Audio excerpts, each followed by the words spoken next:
Hello students. तो hydrocarbon का next lecture पढ़ने जा रहे हैं। पिछली क्लास में हमने पहला जो एग्जाम्पल था हमारे EAR का, EAR इलेक्ट्रोफिलिक एडिशन रिएक्शन का जो फर्स्ट एग्जाम्पल था, रिएक्शन का नाम था हाइड्रो हैलोजनीकरण। यानी हमने एक तरीके से रिएक्शन में HX का योग करवाया था, जो एल्कीन और एल्कीन बेसिकली, एल्काइन अभी तक हमने बात नहीं करी है, एल्काइन का एग्जाम्पल आज हम देखेंगे। तो बेसिकली जो है एल्कीन पर हमने HX का योग करवाया था, ठीक है ना। एल्काइन का भी एक एग्जाम्पल देख ही लेते हैं, मार्कोनिकॉफ, एंटी मार्कोनिकॉफ, ये नियम भी कल की क्लास में हमने पढ़ लिए थे, लेकिन हमने एल्काइन का कोई एग्जाम्पल नहीं देखा था।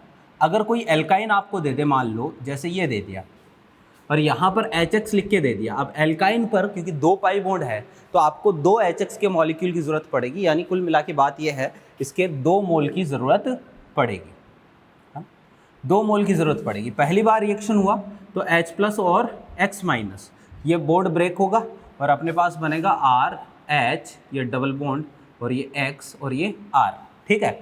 आप कहीं भी जोड़ सकते हो क्योंकि कोई फ़र्क यहाँ पर नहीं पड़ने वाला है। अब वापस से अगर एक बार और रिएक्शन करवाते हैं ना HX की, तो आपको ध्यान देना है, अब आपको डायरेक्टली मार्कोनिकॉफ रूल लगाना है, यानी कि H+ और X-, यानी कि आप माइनस वाला वहाँ जोड़ोगे जहाँ हाइड्रोजन कम होगा। इस वाले पर एक हाइड्रोजन है, इस पर एक भी हाइड्रोजन नहीं है, यानी माइनस वाला कहाँ जुड़ेगा, जहाँ हाइड्रोजन कम होगा। तो R, C, ये H और ये आ जाएगा X। यानी कुल मिला के बात यह है कि जब भी एल्काइन पर हम रिएक्शन करवाएंगे तो एल्काइन पर रिएक्शन करवाते टाइम पर आपको ये ध्यान में रखना है कि नेगेटिव वार्ड वाला वहाँ जोड़ना है जहाँ पर पहले वाला नेगेटिव जोड़ा था, या दूसरा वाला हेलोजन भी आपको वही जोड़ना है जहाँ पर पहले वाला हेलोजन जोड़ा था। तो ये एल्काइन की बात है, छोटा सा पॉइंट है। ज़्यादा क्वेश्चन जो है वो एल्कीन से ही पूछे जाते हैं, एल्काइन से बहुत ही कम क्वेश्चन पूछे जाते हैं, ठीक है। तो भाई ये हो गया हमारा पहला EAR का एग्जाम्पल, रिएक्शन का नाम हाइड्रो हैलोजनीकरण। अब हम चल रहे हैं दूसरी रिएक्शन की तरफ। EAR के एग्जाम्पल में दूसरी जो रिएक्शन है वो है भाई जल योजन। रिएक्शन का नाम बताए, जल योजन, ठीक है। देखिएगा, जल योजन, हिंदी में जल योजन बोलते हैं, इंग्लिश में इसको बोलते हैं हाइड्रेशन, ठीक है भाई। देखो, जल योजन नाम से पता चल रहा है कि हम क्या करेंगे, एल्कीन या एल्काइन पर जल का योग करवाएंगे, ठीक है ना। तो लिख देता हूं, एल्कीन या एल्काइन पर जल का योग, जल योजन कहलाता है। समझ गए कि भाई एल्कीन या एल्काइन पर जो जल का योग है उसको क्या बोलेंगे, हम उसको जल योजन बोलेंगे, ठीक है। तो एक तरीके से आपको वाटर मॉलिक्यूल ऐड करवाना है ना। अब भाई जल ऐड करने का, EAR रिएक्शन पढ़ रहे हैं ना, तो जल ऐड करने के 3 तरीके हैं। एल्कीन और एल्काइन पर वाटर मॉलिक्यूल ऐड करने की 3 तरीके हैं, 3 अलग अलग रिएक्शंस है। उनको पहले मैं लिख देता हूँ, तीनों रिएक्शन कौन सी है ध्यान से देखिएगा। जो सबसे पहली रिएक्शन है उसको हम बोलते हैं अम्ल उत्प्रेरित जल योजन। ये पहली रिएक्शन है ना, कि भाई यहाँ पर भी वाटर मॉलिक्यूल ऐड होगा। वाटर बोले तो देखो जरा, H2O, अगर यहाँ इलेक्ट्रोफाइल और न्यूक्लियोफाइल की बात करूँ तो H+ और OH-, तो H+ तो अपना इलेक्ट्रोफाइल एक तरीके से, और OH- जो है वो क्या है, एक तरीके से न्यूक्लियोफाइल। हालांकि मैकेनिज्म में पता चलेगा कि कौन सा इलेक्ट्रोफाइल और कौन सा न्यूक्लियोफाइल है, लेकिन यहाँ पर आपको ये ध्यान रखना है कि भाई कुल मिलाकर जब भी वाटर की बात करेंगे, जहाँ पर भी हमें जल का योग करवाना है वहाँ पर H और OH जोड़ना है, ठीक है। फिर पहली हो गई भाई अम्ल उत्प्रेरित जल योजन। दूसरी जल योजन की जो रिएक्शन रहेगी ना अपने पास, उसका नाम है अपने पास ऑक्सीमर्क्यूरीकरण, ऑक्सीमर्क्यूरीकरण, विमर्क्यूरीकरण।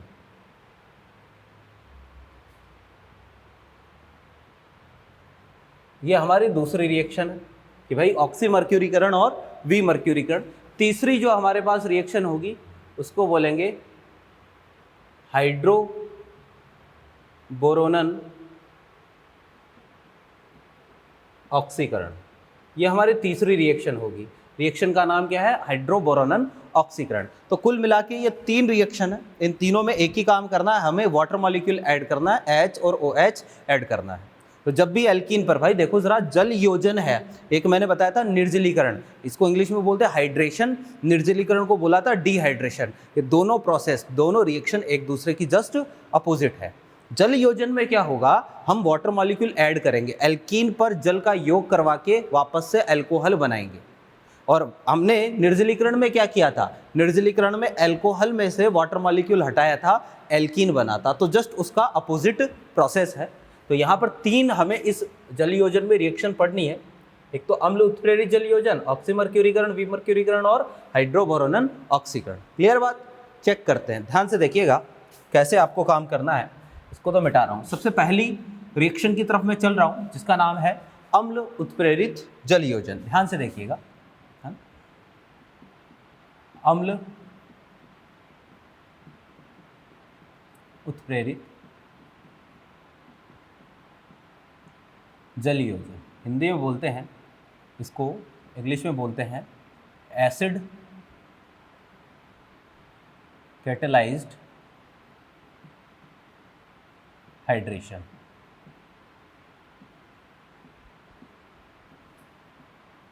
एसिड कैटेलाइज्ड हाइड्रेशन, ठीक है। देखना ज़रा कि भाई किसको बोलते हैं, क्या होता है। भाई वही चीज़, 2 चीज़ों की ज़रूरत है, एक तो सबस्ट्रेट, एक रिएजेंट। तो यहाँ जो सबस्ट्रेट होगा, सबस्ट्रेट वो होगा भाई अपनी एल्कीन, बेसिकली एल्कीन। एल्काइन भी हो सकता है, एल्काइन की बात मैं आगे करूँगा, ठीक है ना। तो सबस्ट्रेट होगा एल्कीन। रिएजेंट, रिएजेंट क्या होगा भाई, रिएजेंट यहाँ पर होगा डाइल्यूट H2SO4।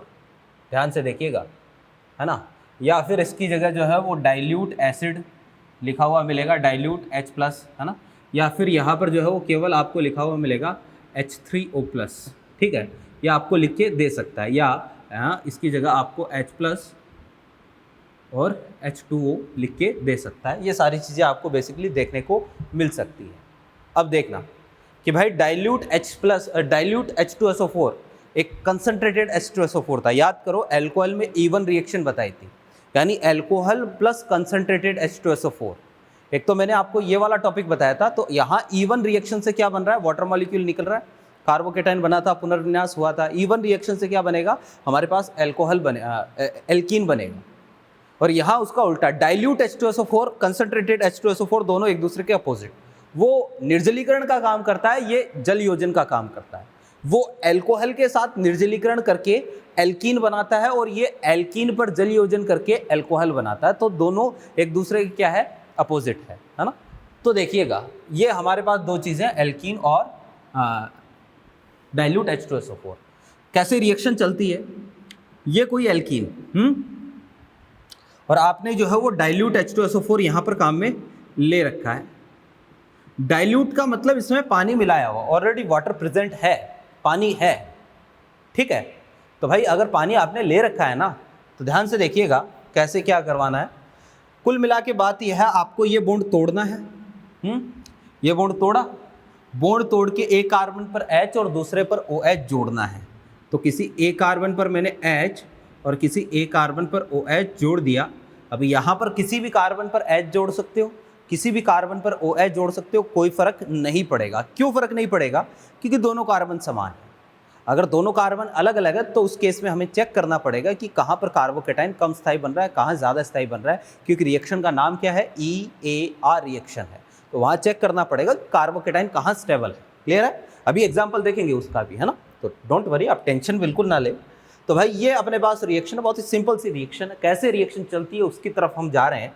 तो मैकेनिज्म देखिएगा रिएक्शन की, देखिएगा, देखो मैकेनिज्म भाई, डाइल्यूट H2SO4 है, एसिड आपने लिया है, एसिड टूट के रहेगा भाई, एसिड को पानी में मिलाओगे टूट के रहेगा, कुछ भी कर लो H+ और साथ में अपने कॉन्जुगेटेड पे टूटेगा, ब्रेक होगा। H2SO4 भाई साहब जो है वो ब्रेक हुए, टूटे। कैसे टूटे, कुछ ऐसे टूटे, H+ और HSO4 माइनस में ये वाला जो है वो H+ आपको मिला, और यही H+ अपना क्या है, इलेक्ट्रोफाइल है ना। EAR रिएक्शन हो रही है भैया, EAR रिएक्शन हो रही है, इलेक्ट्रोफिलिक एडिशन रिएक्शन हो रही है। एल्कीन है, और ये H+ आया। भाई ध्यान से रखो, ये H+ कहाँ से आया है? ये H+ आया है एसिड से। जो आपने एसिड लिया ना उससे H+ आपको मिला है। H+ आपको क्योंकि डाइल्यूट है तो उसमें साथ में वाटर भी है, उस वाटर से भी H+ मिल सकता है, लेकिन वाटर से नहीं आएगा, एसिड से आया है H+। ये चीज़ ध्यान में रखिए क्योंकि यहाँ से क्वेश्चन आता है, कैसे बनेगा अभी बात करेंगे। तो ये आया भाई एसिड से H+, ये इलेक्ट्रोफाइल है और इसके पास पाई इलेक्ट्रॉन क्लाउड है आसपास, नेगेटिव चार्ज है। तो वही बात है, पॉजिटिव को देखकर नेगेटिव के मन में हलचल हुई, मन में लड्डू फूटा, 2 रुपए में 2 लड्डू, देखा होगा ना ऐड आपने। तो भाई देखो ज़रा, जैसे ही हलचल हुई तो ये पाई बॉन्ड के इलेक्ट्रॉन जो है वो इधर शिफ्ट हुए, जैसे ही इस कार्बन पर शिफ्ट हुई, इस पर नेगेटिव इस पर पॉजिटिव, और इस कार्बन ने H+ को क्या कर दिया, फटाक से इलेक्ट्रॉन दे दिया। जैसे ही इलेक्ट्रॉन दिया ना तो भाई केस ऐसा आया, यहाँ H, इस कार्बन पर पॉजिटिव चार्ज, क्या बना भाई, कार्बोकेटाइन। कार्बोकेटाइन, और भाई ये कार्बोकेटाइन बना है तो ये कार्बोकेटाइन होता है क्लासिकल टाइप का। कैसा होता है? क्लासिकल कार्बोकेटाइन होता है। और क्लासिकल कार्बोकेटाइन बना है तो इसमें रीअरेंजमेंट पॉसिबल है। क्लियर बात? तो इसमें रीअरेंजमेंट हो सकता है। ठीक है, अब देखिएगा ज़रा कि भाई सेकंड स्टेप में क्या होगा। जो हमारे पास कार्बोकेटाइन बना है, अब बारी आएगी, क्योंकि हमने डाइल्यूट ले रखा है, डाइल्यूट का मतलब पानी मिलाया हुआ, वाटर आपने ले रखा है। ठीक है, तो H2O जो है ना, H2O ये क्या करेगा, क्योंकि ऑक्सीजन पर लोन पेयर है और इस कार्बन पर पॉजिटिव चार्ज है, इसको इलेक्ट्रॉनों की ज़रूरत है। तो ऑक्सीजन कहेगा कि भाई तेरे को इलेक्ट्रॉनों की ज़रूरत है, कोई बात नहीं बेटा, मैं तेरे को इलेक्ट्रॉन देता हूँ। तो इसने, ऑक्सीजन ने इस कार्बन को इलेक्ट्रॉन दिए। जैसे ही इलेक्ट्रॉन दिए तो भैया H और ये ऑक्सीजन और ये H और ये H, इस ऑक्सीजन पर चार्ज कैसा आएगा, पॉजिटिव। क्यों? तो ऑक्सीजन ने जोश जोश में इलेक्ट्रॉन दे तो दिए, लेकिन जैसे ही इलेक्ट्रॉन दिए तो ऑक्सीजन को अपनी गलती का एहसास हुआ कि मेरे पर तो चार्ज कैसा आ गया, पॉजिटिव, मेरे इलेक्ट्रॉन तो जा चुके हैं, तो मेरे पर चार्ज कैसा आएगा, पॉजिटिव चार्ज आएगा। और जैसे ही ऑक्सीजन पर पॉजिटिव चार्ज आया ना तो ऑक्सीजन अब क्या करेगा, इस हाइड्रोजन को अलविदा कह देगा। कल तक जो ऑक्सीजन कहता था हाइड्रोजन को कभी अलविदा मत कहना, अब खुद अलविदा कह रहा है। हाइड्रोजन से इलेक्ट्रॉन इसने खींच लिए और H+ को अगेन क्या कर दिया भाई, हटा दिया यहाँ से। और भाई फाइनली अपने पास जो कंपाउंड बना ना, OH, C और ये H और ये लो, फाइनली ये जो है वो हमारे पास क्या बन जाएगा, अल्कोहल बन जाएगा, कुछ इस तरीके से। समझ गए बात को? ये ओवरऑल रिएक्शन होती है। एक चीज़ ध्यान में रखिएगा, रिएक्शन का नाम क्या है, एक तरीके से एसिड कैटलाइज्ड हाइड्रेशन, बोले तो अम्ल उत्प्रेरित जल योजन है। यानी अम्ल जो है वो यहाँ पर एक तरीके से उत्प्रेरक की भांति कार्य करता है, उत्प्रेरक की तरह काम करता है। एसिड जो है वो कैटलिस्ट की तरह बिहेव कर रहा है। ये अपना एसिड है ना, तो ये एक तरीके से अम्ल की तरह काम कर रहा है ना। और सॉरी, जो अपना एसिड है वो एक तरीके से उत्प्रेरक की तरह काम कर रहा है। उत्प्रेरक कभी भी रिएक्शन में खुद कंज्यूम नहीं होते, खुद काम में नहीं आते हैं, लास्ट में वैसे के वैसे प्राप्त हो जाते हैं। तो जो H+ शुरू में काम में आया था यहाँ, ऐसा ही H+ वापस से लास्ट में रिलीज हो गया, है ना। तो उत्प्रेरक खुद कभी भी रिएक्शन में काम में नहीं आते हैं। ठीक है, तो ये तो बात हुई भाई अपनी किसकी, एसिड कैटलाइज्ड हाइड्रेशन की। रिएक्शन में क्या बना, एक तरीके से क्लासिकल कार्बोकेटाइन बना है। अब क्लासिकल कार्बोकेटाइन अगर बना है तो पुनर्विन्यास भी इसमें संभव है।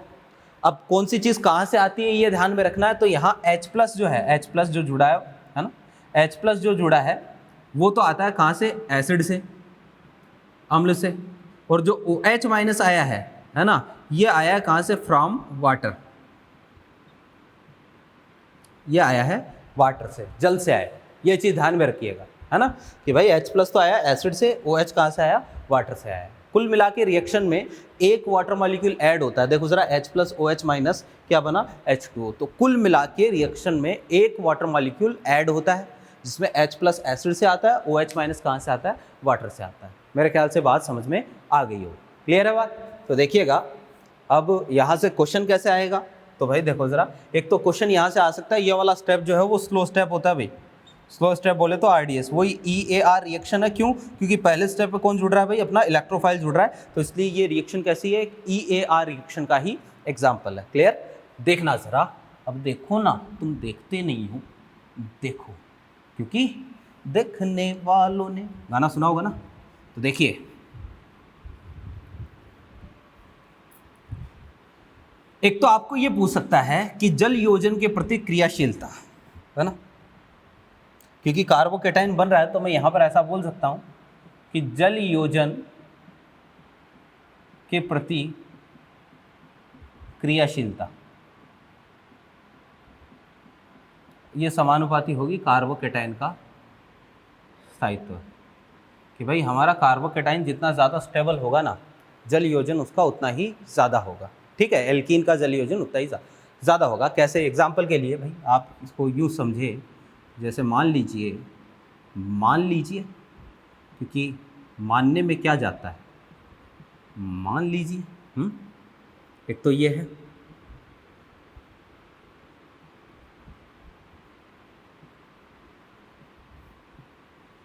एक ये है,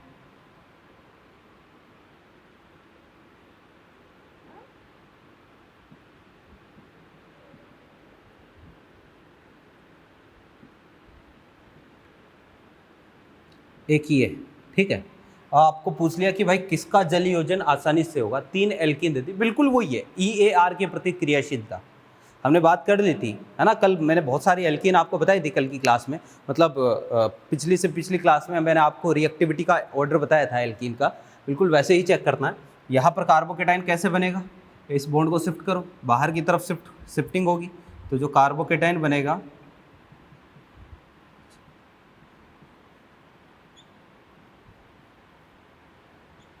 CH3, ये पॉजिटिव,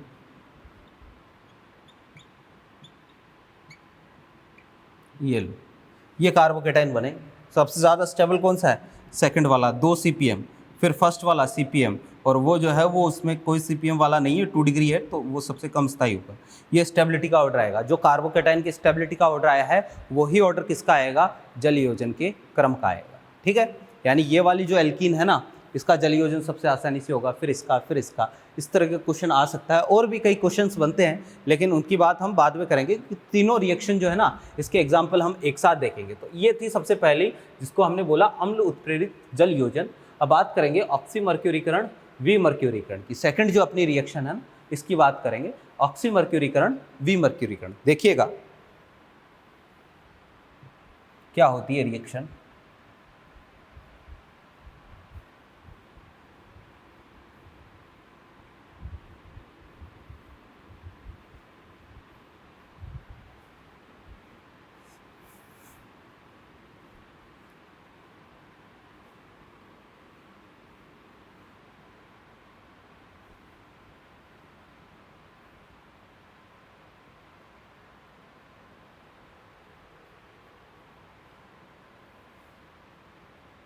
पहले तीनों रिएक्शन को हम एक साथ देखेंगे, है ना। पहले तीनों को देख लेते हैं, फिर इसके बाद में एग्जाम्पल करेंगे अपन, ताकि कोई कन्फ्यूजन ना रहे। तीनों क्वेश्चन कैसे आएगा वो तो हमें देखना ही देखना है। तो सेकंड जल योजन की जो रिएक्शन है, इसको बोलते हैं भाई ऑक्सी मर्क्यूरेशन डीमर्क्यूरेशन। ठीक है, शॉर्ट में इसको हम बोलेंगे OMDM। ठीक है, ऑक्सीमर्क्यूरेशन डीमर्क्यूरेशन। जैसे कि नाम से पता चल रहा है, एक तरीके से मर्क्यूरेशन, यानी कहीं ना कहीं मरकरी वर्ड काम में आ रहा है, HG काम में आ रहा है, मरकरी काम में आएगा इसमें। ठीक है, मरकरी का कोई कंपाउंड काम में आएगा। तो यहाँ देखिएगा कि कोई एल्कीन है, ठीक है, कोई एल्कीन है, इसकी रिएक्शन सबसे पहले आपको एक कंपाउंड के साथ करवानी होती है, और कंपाउंड जो है वो अपना ये वाला होता है। ठीक है,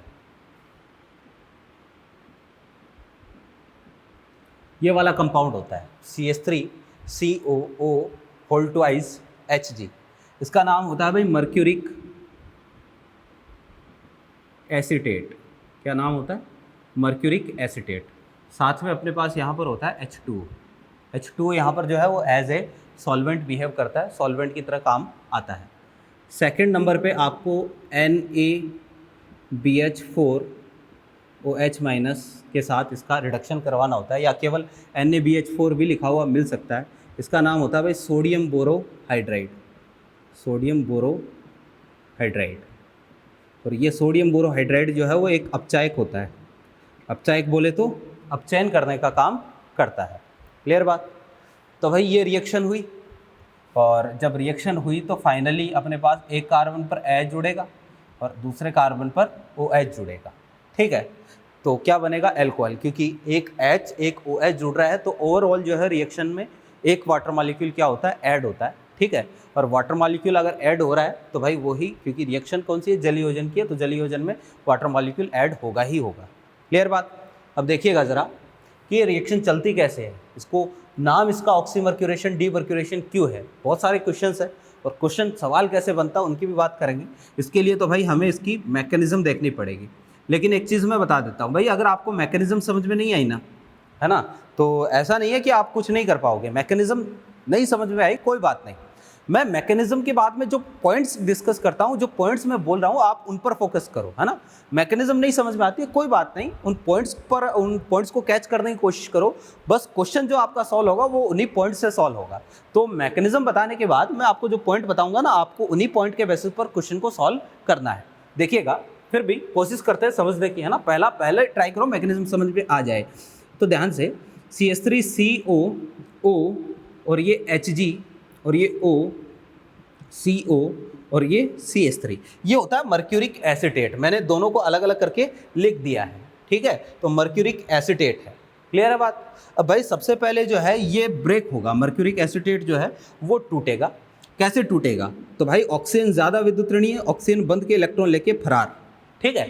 जैसे ही ऑक्सीजन बाहर जाएगा तो हमारे पास कंडीशन CH3CO और ये O-, पीछे जो है वो एक कंपाउंड बनेगा CH3CO और ये O और ये Hg+, ये बनेगा। एक ऑक्सीजन जो है वो बाहर एसीटेट आयन और ये वाला जो है वो अपने पास मर्क्यूरिक एसीटेट आयन, ठीक है, ये वाला आयन प्राप्त होगा, ये आयन बनेगा। क्लियर बात। तो सबसे पहले जो है ये अपना मर्क्यूरिक एसीटेट ये टूटेगा, ठीक है। अब देखिएगा वही बात आ गई, इस पर पॉजिटिव चार्ज बोले तो इलेक्ट्रोफाइल, जिस पर भी पॉजिटिव चार्ज आता है वो इलेक्ट्रोफाइल की तरह बिहेव करेगा। ये इलेक्ट्रोफाइल को चाहिए इलेक्ट्रॉन, ये गया एल्कीन के पास, इसने एल्कीन को बोला कि भाई तेरा नेगेटिव चार्ज मेरे को दे दे, हैं, कैसे, इसके आसपास नेगेटिव चार्ज है, इस पर पॉजिटिव चार्ज है, पाई बॉन्ड का नेगेटिव चार्ज है आसपास, है ना, उसका एरिया है। तो भाई ये नेगेटिव चार्ज से क्या होगा, अट्रैक्ट होगा और इससे इलेक्ट्रॉन मांगेगा और वो ही इलेक्ट्रोमेरिक प्रभाव से इसके मन में हलचल होगी, ये अपने पाई बॉन्ड को शिफ्ट करेगा, या तो इधर वाले कार्बन पर शिफ्ट करेगा या इधर शिफ्ट करेगा। अभी कहीं भी शिफ्टिंग करवा दो, क्योंकि दोनों तरफ कार्बन कैसे है, समान है, तो कोई फर्क नहीं पड़ने वाला है। तो जैसे ही शिफ्टिंग हुई, इस कार्बन पर नेगेटिव चार्ज है, तो इस कार्बन ने अपने इलेक्ट्रॉन दिए किसको, Hg को। तो हमारे पास बीच में एक ऐसी कंडीशन आएगी, ध्यान से देखिएगा, ये Hg और ये O, CO और ये CH3, एक ऐसी कंडीशन आएगी। क्लियर बात, ये कंडीशन बनी। अब भाई इस कंडीशन में क्या है, क्योंकि भाई एक चीज़ देखना, मरकरी क्या है, मरकरी एक धातु है और धातु कहीं भी आती है तो वो हमेशा अपनी वाली दिखाती है, मतलब धातु आती है तो वो हमेशा इलेक्ट्रॉन त्यागेगी। आप कुछ भी कर लो, इलेक्ट्रॉन त्याग के रहेगी। धातु की अभिलाक्षणिक प्रकृति होती है, वो अपनी प्रकृति दिखाएगी, ठीक है ना। तो भाई धातु है तो ये अपनी प्रकृति दिखाएगी, प्रदर्शित करेगी, इलेक्ट्रॉन त्याग कर धनायन बनाने की कोशिश करेगी, दूसरे को इलेक्ट्रॉन देने की कोशिश करेगी। धातु दातार, धातु का मतलब दातार, एक तरीके से धातु दूसरे को इलेक्ट्रॉन देगी। तो इस कार्बन पर पॉजिटिव चार्ज था, ये कार्बन बेचारा बैठा बैठा रो रहा था, पॉजिटिव चार्ज, क्या करूं, कहीं से इलेक्ट्रॉन जुगाड़ हो जाए तो ठीक है। तो यहाँ Hg जो है ना, इसने कहा कि भाई देख, बात ऐसी है, मैं तेरे को कुछ इलेक्ट्रॉन दे सकता हूँ, पार्शियली इलेक्ट्रॉन दे सकता हूँ। तो Hg ने इस कार्बन को पार्शियली एक तरीके से इलेक्ट्रॉन देने की कोशिश की। Hg ने इसको इलेक्ट्रॉन देने, कंप्लीटली इलेक्ट्रॉन ट्रांसफर नहीं करेगा, पार्शियली इलेक्ट्रॉन देने की, मतलब एक तरीके से मैं ये बोलना चाहता हूँ कि भाई इस Hg ने इसको इलेक्ट्रॉन दिए। अब जैसे ही मान लो इलेक्ट्रॉन दे तो दिए, जैसे ही इलेक्ट्रॉन देगा ना, तो भाई अपने पास कंडीशन क्या आएगी, पार्शियली इलेक्ट्रॉन दिए तो इसका पार्शियली पॉजिटिव और यहाँ पर भी एक तरीके से पार्शियली पॉजिटिव बनेगा, है ना। तो ये जो कार्बोकेटाइन अपने पास बन रहा है, ये वाला, क्योंकि इस कार्बन पर पॉजिटिव चार्ज है, तो ये जो आयन अपने पास बीच में बन रहा है, ये है नॉन क्लासिकल कार्बोकेटाइन। रिएक्शन वो ही EAR है, रिएक्शन EAR ही है, इलेक्ट्रोफिलिक एडिशन। मैंने कहा था EAR में क्लासिकल या नॉन क्लासिकल कार्बोकेटाइन बन सकता है, कोई भी कार्बोकेटाइन बन सकता है। क्लासिकल बनता है तो वहां पुनर्विन्यास होता है, नॉन क्लासिकल में पुनर्विन्यास नहीं होता है। तो ये वो रिएक्शन है जहां नॉन क्लासिकल कार्बोकेटाइन बनेगा, पुनर्विन्यास का कोई लफड़ा नहीं है। क्लियर बात। तो भाई ये अपने पास बना है, एक तरीके से इसको बोलते हैं साइक्लिक मर्क्यूरियम आयन, और ये साइक्लिक मर्क्यूरियम आयन, चक्रीय मर्क्यूरियम आयन जो होता है ये एक नॉन क्लासिकल कार्बोकेटायन होता है। क्या होता है? नॉन क्लासिकल कार्बोकेटायन, यानी कोई पुनर्विन्यास का लफड़ा, कोई पुनर्विन्यास का झंझट वगैरह कुछ भी नहीं है। मेरे ख्याल से बात समझ में आ गई हो। ठीक, फिर देखिएगा क्या होगा, ये बना। अब नेक्स्ट स्टेप में क्या होगा, H2O की बारी आई। H2O आया, H2O ने ये सारा खेल देखा कि ये हो क्या रहा है, यहाँ ये चल क्या रहा है, ये क्या हो रहा है भाई, ये क्या हो रहा है। तो H2O जो है वो आया, तो H2O ने देखा कि भाई ये चल क्या रहा है, क्या सीन चल रहा है, समझ में कम ही आ रहा है। इस कार्बन को इलेक्ट्रॉन चाहिए, Hg इलेक्ट्रॉन दे रहा है, मेरे होते हुए Hg इलेक्ट्रॉन कैसे दे सकता है, मेरे पास तो लोन पेयर है, Hg के पास तो लोन पेयर भी नहीं है, तो मेरे होते हुए Hg इलेक्ट्रॉन कैसे दे सकता है। तो H2O ने इस कार्बन को कहा कि भाई देख, तेरे को इतना परेशान होने की जरूरत नहीं है, तो ये काम कर, Hg को तो रहने दे, मैं तेरे को इलेक्ट्रॉन दे रहा हूँ ना, मेरे होते हुए मेरा दोस्त परेशान हुआ, ऐसा कैसे हो सकता है। तो ऑक्सीजन ने इसको इलेक्ट्रॉन दिए। जैसे ही ऑक्सीजन ने इलेक्ट्रॉन दिए तो भैया इस कार्बन ने अब Hg को कहा कि भाई मेरे को तेरी ज़रूरत नहीं है, मेरे को ऑक्सीजन इलेक्ट्रॉन दे रहा है, तू तो मेरे को पार्शियली इलेक्ट्रॉन दे रहा है, ऑक्सीजन मेरे को पूरी तरीके से इलेक्ट्रॉन दे रहा है, तो भाई तू जा। तो Hg बेचारा, जिसने बड़ी मुश्किल से कार्बन के साथ बॉन्डिंग करी थी, उसने बॉन्डिंग वापस से क्या कर दी, छोड़ दी। ऑक्सीजन H, अब जैसे ही H2O ने इलेक्ट्रॉन दिए तो ऑक्सीजन पर चार्ज पॉजिटिव आएगा। ऑक्सीजन पर अगर पॉजिटिव चार्ज आया है तो ऑक्सीजन क्या करेगा भाई, हाइड्रोजन से इलेक्ट्रॉन ले लेगा और हाइड्रोजन को क्या कर देगा, अलविदा, है ना। तो यहाँ से हाइड्रोजन वापस से क्या हो गया भाई, बाहर हो गया H+। फाइनली अपने पास कंडीशन कुछ ऐसी आ गई है, ये HgO CO CH3, ये देखो जी, फाइनली ये कंडीशन आ चुकी है। एक कार्बन पर हमारे पास OH जुड़ चुका है, दूसरे कार्बन पर अपने पास जो है वो ये मर्क्यूरिक एसिटेट आयन जुड़ा हुआ है। ठीक है, यहाँ से लेकर यहाँ तक की रिएक्शन, यानी ये सारी प्रोसीजर जो है इसको बोलते हैं ऑक्सीमर्क्यूरेशन। पूरी रिएक्शन को क्या बोलते हैं, ऑक्सीमर्क्यूरेशन। क्यों बोलते हैं, क्योंकि भाई इसमें जो है एक तरीके से मर्क्यूरिक एसिटेट जो आयन है ना ये जुड़ रहा है, तो ऑक्सीमर्क्यूरेशन यानी यहाँ से लेकर यहाँ तक की जो पूरी प्रोसीजर है ना, इसको मैं क्या बोलूँगा, ऑक्सीमर्क्यूरेशन। ऑक्सीमर्क्यूरेशन। देखो ज़रा, रिएक्शन के दो स्टेप है ना अपने पास, एक तो है ऑक्सीमर्क्यूरेशन, दूसरा स्टेप है डीमर्क्यूरेशन। डी का मतलब होता है हटना, तो वापस से वो वाला जो ग्रुप आप देख रहे हो वापस से क्या होगा, हटेगा। तो ये तो पहले स्टेप की रिएक्शन। अब सेकंड स्टेप में क्या करवाना आपको, NaBH4 से इसका अपचयन करवाना। NaBH4 बहुत ही अच्छा अपचायक होता है और हाइड्राइड देने का काम करता है, यानी आपको H- प्रोवाइड करवाने का काम करता है। मैं ये रिएक्शन आपको डायरेक्टली बताऊंगा, क्योंकि ऑक्सीकारक और अपचायक की जो मैकेनिज्म होती है ना, वो हमारे सिलेबस में नहीं होती है, वो हमें नहीं पढ़नी होती है, आपको डायरेक्टली याद रखनी पड़ती है। तो देखिएगा यहाँ क्या होगा, NaBH4, ठीक है, अपचयन करवाते हैं। तो NaBH4 जो है यहाँ अपचयन का काम करेगा, हाइड्राइड देने का काम करता है, बेसिकली H- देने का काम करता है। तो यहाँ क्या होगा भैया, ये वाला बॉन्ड जो है ना, ये ब्रेक होगा, एक H इधर, और ये वाला बॉन्ड ब्रेक होगा, एक H इधर, है ना। तो ओवरऑल देखना क्या हुआ है, कुछ ऐसा कर कमाल, है ना, कि वाटर का मॉलिक्यूल इस पर ऐड कर दो। तो ओवरऑल रिएक्शन ऐसे होगी, एक H, अच्छा साथ में क्या बन गया देखो जरा, साथ में Hg एक तो अलग हो गया और पीछे हमारे पास CH3COOH, ये लो जी, है ना, ये दोनों अलग हो गए।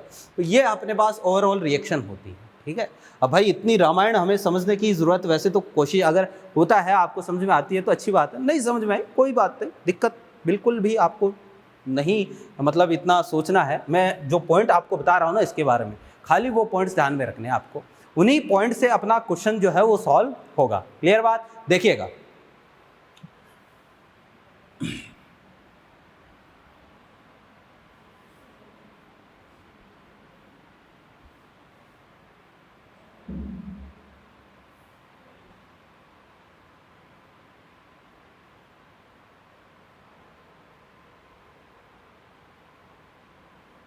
हाँ जी भाई,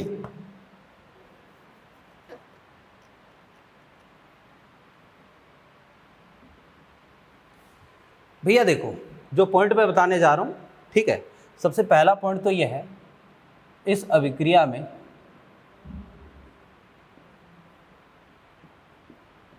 साइक्लिक चक्रीय मर्क्यूरियम आयन, मर्क्यूरियम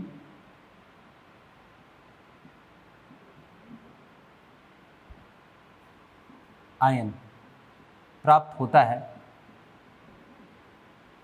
या चक्रीय मर्क्यूरियम आयन मध्यवर्ती बनता है जो एक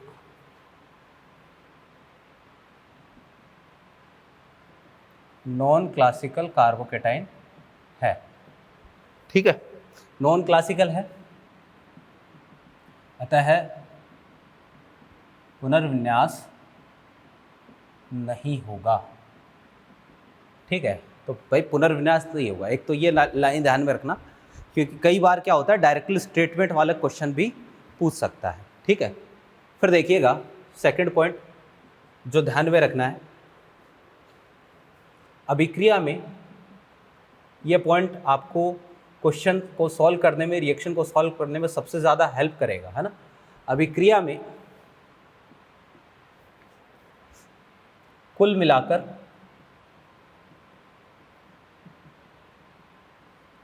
मार्कोनिकॉफ रूल के अनुसार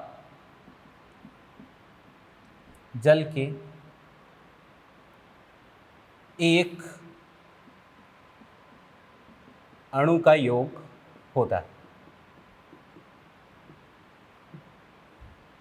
ठीक है, कि भाई कुल मिलाकर बस यही लाइन ध्यान में रखनी है, मार्कोनिकॉफ रूल के अकॉर्डिंग, क्योंकि पुनर्विन्यास तो होता नहीं है।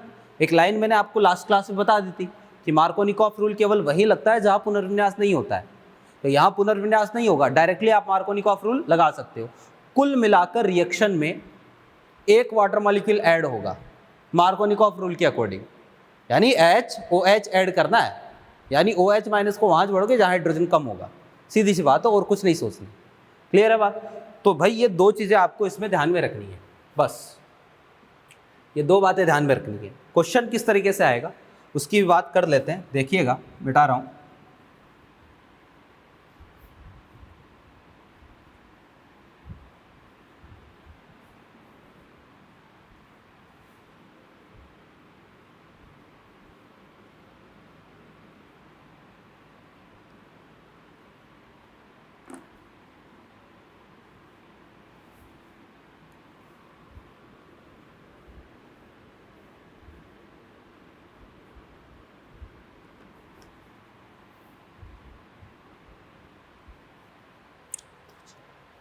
हाँ भाई देखो, क्वेश्चन भाई इसमें ऐसा आएगा कि जैसे आपको मैंने कोई एल्कीन दे दी,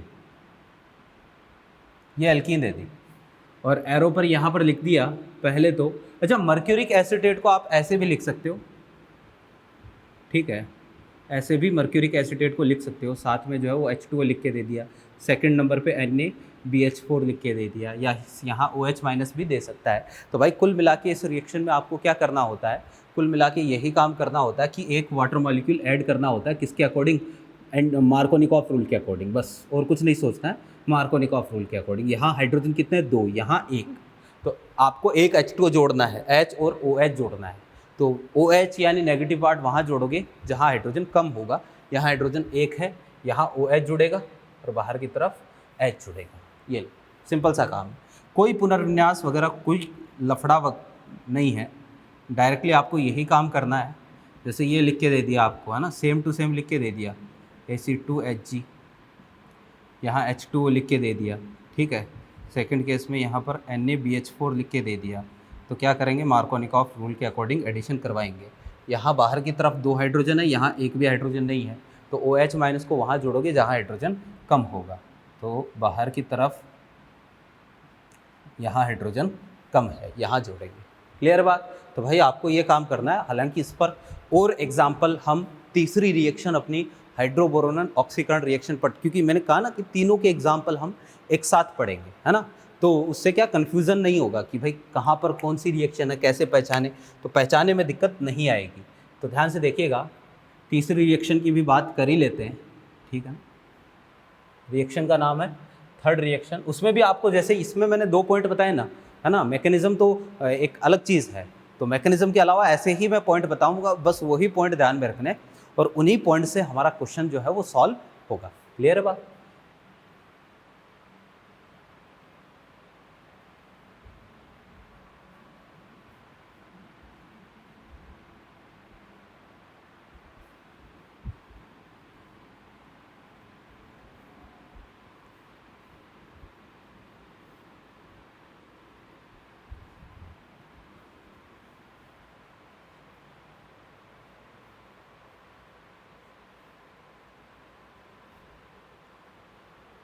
हाँ भैया देखिएगा, तीसरी रिएक्शन है हाइड्रोबोरेशन ऑक्सीडेशन, है ना, हिंदी में इसको बोलते हैं हाइड्रोबोरोनन ऑक्सीकरण। ठीक है भाई, बिल्कुल। अभी जो पिछली रिएक्शन थी ऑक्सीमर्क्यूरीकरण वीमर्क्यूरीकरण, जैसे उसके दो स्टेप थे, पहला ऑक्सीमर्क्यूरीकरण, दूसरा वीमर्क्यूरीकरण। ये बिल्कुल ऐसी है, इसके भी दो स्टेप है, पहला हाइड्रोबोरोनन, दूसरा ऑक्सीकरण। ठीक है, अब हाइड्रोबोरोनन इसका मतलब ज़रूर बोरोन से रिलेटेड कोई काम होगा, है ना। तो यहाँ क्या करेंगे, ध्यान से देखना कि कोई एल्कीन है, ठीक है, कोई एल्कीन है। जैसे मैं डायरेक्टली इसमें एग्जांपल से बात स्टार्ट करता हूँ, या आप पहले जनरल रिएक्शन देख लेते हैं।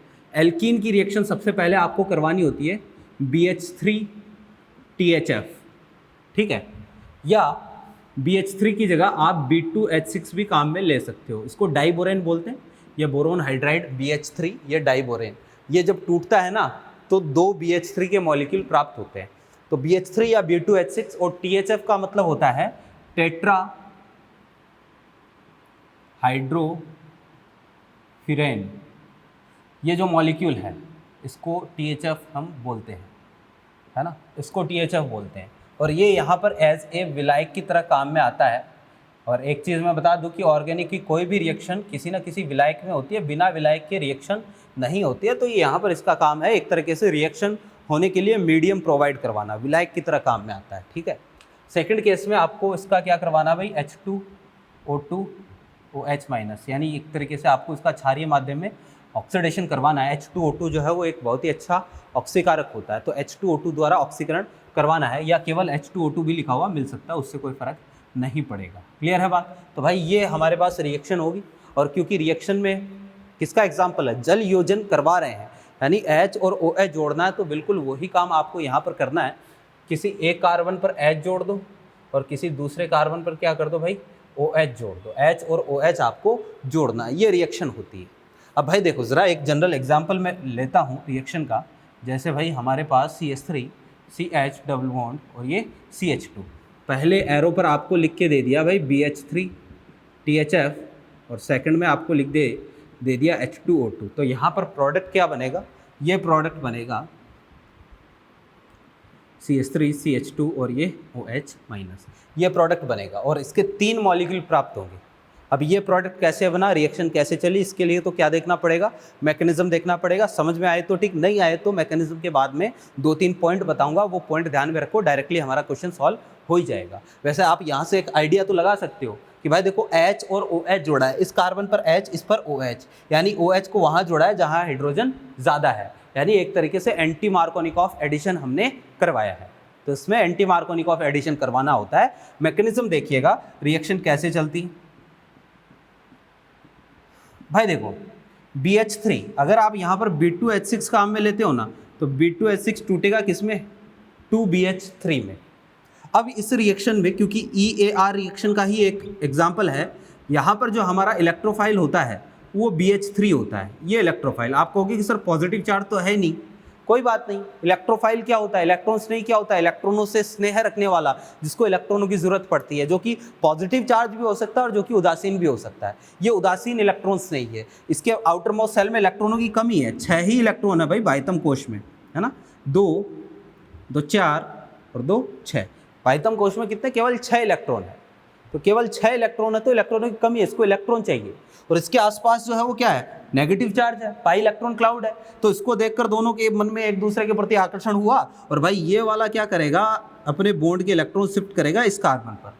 जैसे ही इस कार्बन पर शिफ्ट हुए तो इस कार्बन पर चार्ज कैसा, पॉजिटिव चार्ज आएगा, है ना। और बीच वाले कार्बन पर पॉजिटिव चार्ज ज़्यादा स्टेबल होगा, है ना। आप कहोगे कि सर इधर शिफ्ट क्यों नहीं किया, तो वही बात है, क्योंकि इधर शिफ्ट करोगे तो यहाँ पॉजिटिव चार्ज आएगा, जो कि 1 डिग्री कार्बोकेटाइन जैसा कुछ बनेगा, यहाँ 2 डिग्री कार्बोकेटाइन जैसा कुछ बनेगा। तो इसलिए जो है वो जनरली, तभी तो मैंने बोला ना, बार बार आपको बोलता रहता हूँ कि जनरली हम इलेक्ट्रॉनों की शिफ्टिंग किस वाले कार्बन पर करते हैं, बाहर वाले कार्बन की तरफ करते हैं, है ना। तो यहाँ पर शिफ्टिंग हुई और इस कार्बन ने इस बोरोन को क्या कर दिया भाई, इलेक्ट्रॉन दे दिए। हमारे पास कंडीशन कुछ ऐसी आएगी, CH3CH और ये CH2 और ये बोरोन H और ये H और ये H, ये कंडीशन आएगी। इस कार्बन पर चार्ज कैसा, पॉजिटिव चार्ज आएगा। अब ध्यान से देखिएगा, जैसे ही ये वाला कार्बन इसको इलेक्ट्रॉन देता है, वैसे ही ये बोरोन क्या करता है, इसका भी काम तगड़ा है। बोरोन क्या करेगा, यहाँ से हाइड्रोजन को जो है वो फ्री कर देगा H- के फॉर्म में। और भाई देखो, इस कार्बन पर चार्ज कैसा आ रहा है, पॉजिटिव चार्ज आ रहा है ना, इस कार्बन पॉजिटिव चार्ज आया, तो ये वाला जो H- है ना, ये तुरंत इस कार्बन को इलेक्ट्रॉन दे देता है। तो यहाँ पर क्या आ जाएगा, अपने पास एक तरीके से CH2 हो जाएगा और ये वाला कंपाउंड बनेगा। बोरोन क्या करेगा, ये सारा काम एक साथ होता है। कहने का मतलब कौन सा काम भाई, इस कार्बन का इस बोरोन को इलेक्ट्रॉन देना और इस बोरोन द्वारा इस हाइड्रोजन को रिलीज करके इस कार्बन पर भेजना, ये दोनों काम एक साथ होते हैं, ठीक है। तो भाई ये हमारे पास कंडीशन है।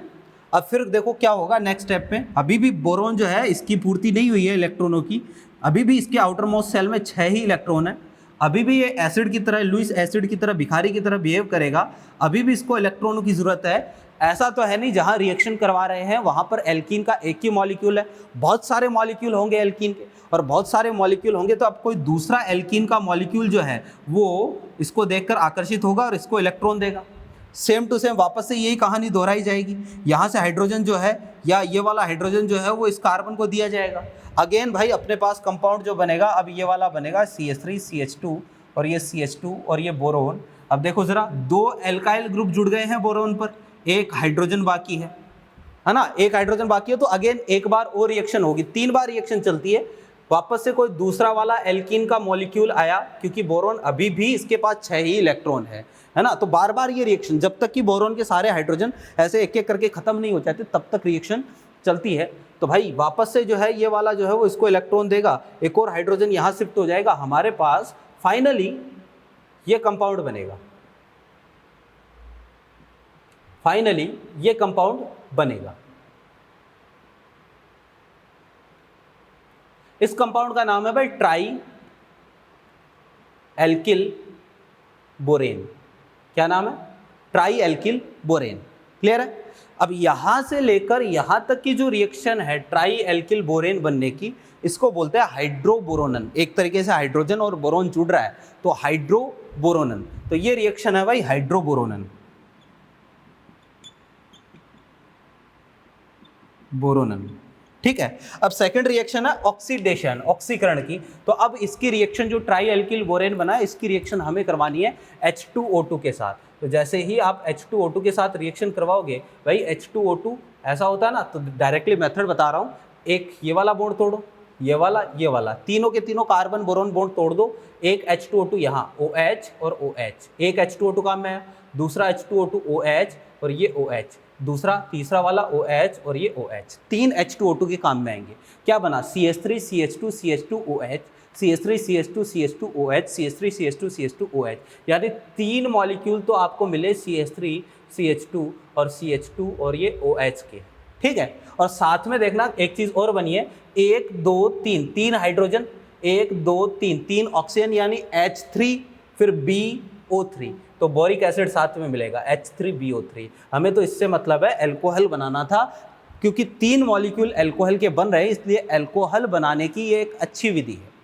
यहाँ पर जो है क्योंकि इसमें ऑक्सीजन का एडिशन हो रहा है, तो ये वाली रिएक्शन है ऑक्सीडेशन की। इतना प्रोसीजर ऑक्सीडेशन का है, इससे पहले का प्रोसीजर जो है वो क्या है, हाइड्रोबोरोनन का है। क्लियर है बात। तो भाई कुछ इस तरीके से रिएक्शन होती है ना। तो भाई ये है हमारे पास THF, इसमें भी कोई पुनर्विन्यास वगैरह का कोई लफड़ा नहीं होता है ना, डायरेक्टली अब मैकेनिज्म अगर समझ में आती है तो अच्छी बात है, नहीं समझ में आए तो एक दो पॉइंट बता रहा हूँ, वो डायरेक्टली आपको क्या करने हैं, ध्यान में रखने हैं। देखिएगा,